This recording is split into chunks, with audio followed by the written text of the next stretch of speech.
মসজিদত যদি loud speaker বন্ধ হ'ব লাগে তেনেহলে নামঘৰতো লাউড স্পিকাৰ বন্ধ হ'ব লাগিব আৰু মন্দিৰতো ঘণ্টি বজোৱা বন্ধ হ'ব লাগিব। সিধা মানুহ সিধা কথা, কোনোবাই ভাল পালে পাওক আৰু কোনোবাই বেয়া পালে পাওক, তাতে আমাৰ ক'ব লগা নাই। দীপাংকৰ নাথ শুন, তক কৈছো অসমখন তোহতৰ পৈতৃক সম্পত্তি নহয় যে অকল মসজিদত লাউড স্পিকাৰ বন্ধ হ'ব।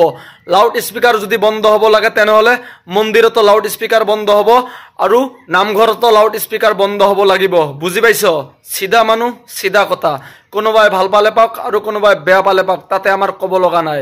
মসজিদৰ লাউড স্পিকাৰ বন্ধ হ'ব লাগে।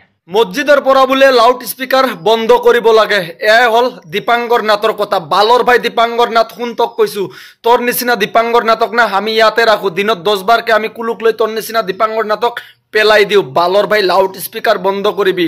আমাৰ আমনি হৈছে।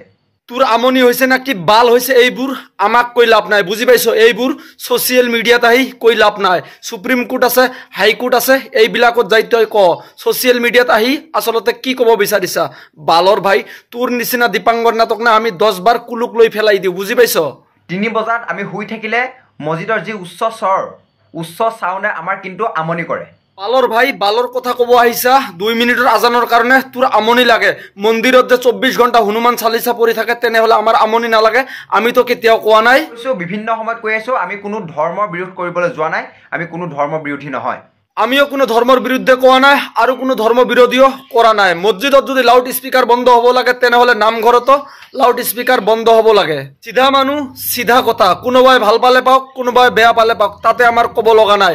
কিন্তু মসজিদত যদি লাউড স্পিকাৰ বন্ধ হ'ব লাগে তেনেহলে নামঘৰতো লাউড স্পিকাৰ বন্ধ হ'ব লাগে, মন্দিৰতো ঘণ্টি বজোৱা বন্ধ হ'ব লাগে। তাৰ কাৰণ এই অসমখন তোহতৰ পৈতৃক সম্পত্তি নহয়। এই অসমখনত তোহতৰো যিমান অধিকাৰ আছে এই অসমখনত আমাৰো ইমান অধিকাৰ আছে। সেইকাৰণে মই কৈছো মসজিদত যদি লাউড স্পিকাৰ বন্ধ হ'ব লাগে তেনেহলে নামঘৰতো লাউড স্পিকাৰ বন্ধ হ'ব লাগে আৰু মন্দিৰতো ঘণ্টি বজোৱা বন্ধ হ'ব লাগে। তাৰ কাৰণ এইখন অসমত তোহতৰো যিমান অধিকাৰ আছে আমাৰো ইমানে অধিকাৰ আছে। অকল মসজিদত লাউড স্পিকাৰ বন্ধ নহয়, আৰু যদি বন্ধ হ'ব লাগে মন্দিৰতো লাউড স্পিকাৰ বন্ধ হ'ব লাগিব, নামঘৰতো লাউড স্পিকাৰ বন্ধ হ'ব লাগিব। দীপাংকৰ নাথ শুন, তক কৈছো এই অসমখন তোহতৰ পৈতৃক সম্পত্তি নহয়। প্ৰত্যেকজন মুছলিম ভাইক কৈছো আজিৰ এই ভিডিঅ'টো আপোনালোকে বেছি শ্বেয়াৰ কৰি দিয়ক যাতে এই ভণ্ডটোৱে আজিৰ এই ভিডিঅ'টো দেখা পায়। আৰু যিসকল ভাই আমাৰ ফেচবুক পেজত নতুন তেনেহলে আমাৰ ফেচবুক পেজটোত ফলো কৰি আমাৰ লগত থাকিব।